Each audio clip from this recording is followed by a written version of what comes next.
Yo, welcome to another episode of A Chapter a Day to Keep the Devil Away. I am Tinayeshe, and this is the place where we read a chapter of the Bible together every day until we finish the entire thing. Today we're going to be reading Numbers chapter 10. If you haven't read Numbers chapter 9, you should go do that. But if you're joining us for the first time, just be with us where we are. Welcome home. All right, let's get into it. The silver trumpets.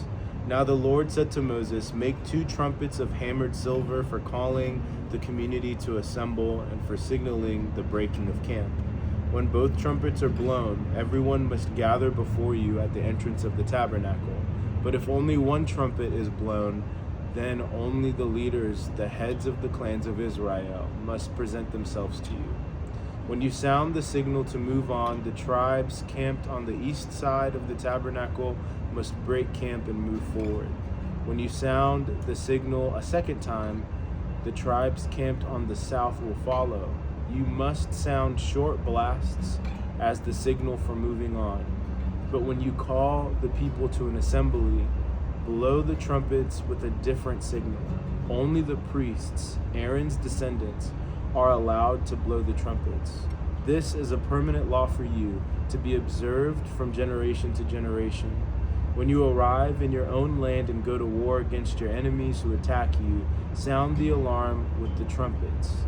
Then the Lord your God will remember you and rescue you from your enemies. Blow the trumpets in times of gladness too, sounding them at your annual festivals and at the beginning of each month, and blow the trumpets over your burnt offerings and peace offerings.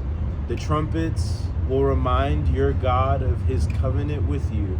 I am the Lord your God." The Israelites leave Sinai. In the second year after Israel's departure from Egypt, on the 20th day of the second month, the cloud lifted from the tabernacle of the covenant. So the Israelites set out from the wilderness of Sinai and traveled on from place to place until the cloud stopped in the wilderness of Paran. When the people set out for the first time, following the instructions the Lord had given through Moses, Judah's troops led the way. They marched behind their banner, and their leader was Nahshon, son of Amminadab. They were joined by the troops of the tribe of Issachar, led by Nethanel, son of Zuar, and the troops of the tribe of Zebulun, led by Eliab, son of Helon. Then the tabernacle was taken down, and the Gershonite and Merarite divisions of the Levites were next in the line of the march. Then the tabernacle was taken down, and the Gershonite and Merarite divisions of the Levites were next in the line of march, carrying the tabernacle with them. Reuben's troops went next, marching behind their banner. Their leader was Eliezer, son of Shadur.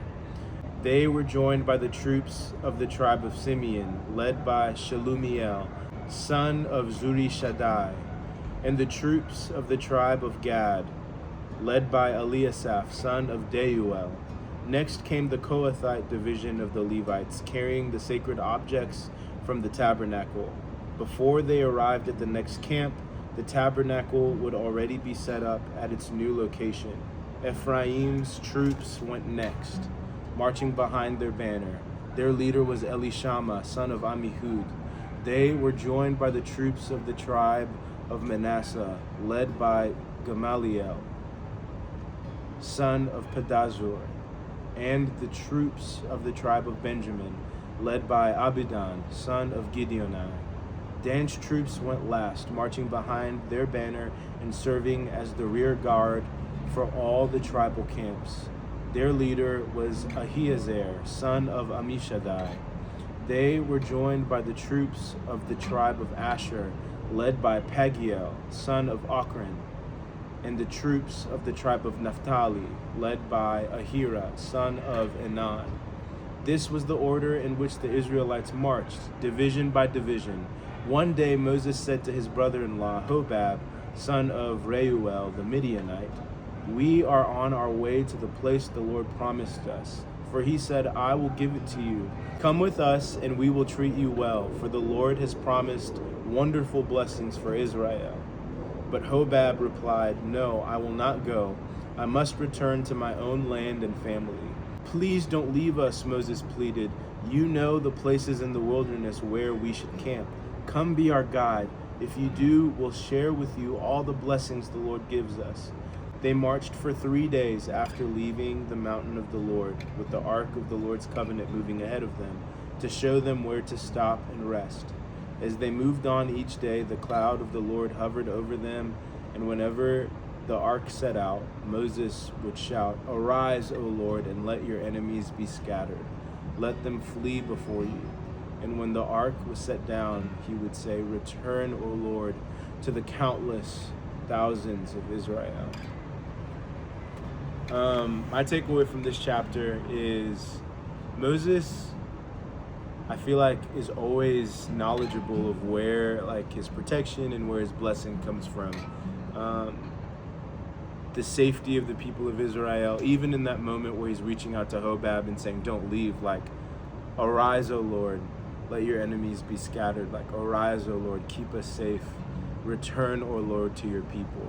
Like that, what if I lived a life every morning where I was calling on the Lord to be with me, to go before me, and every night I'm calling on the Lord to return to me, to heal me, to encourage me, to lift me up again and prepare me for the next day. There's just this give me this day, give us this day our daily bread nature of the way that Moses relates to the Lord. It's every day that I have to seek after you. It's every day that I have to seek after your face. What if I lived my life that way, always returning to the fountain, always returning to the well, allowing the Lord to go before me and to guide me, to lead me, and allowing the Lord to come commune with me and encourage me and bless me in the nighttime. I want to live that way, and I hope that encourages you to do the same. All right, I love you. That's all I got. Peace.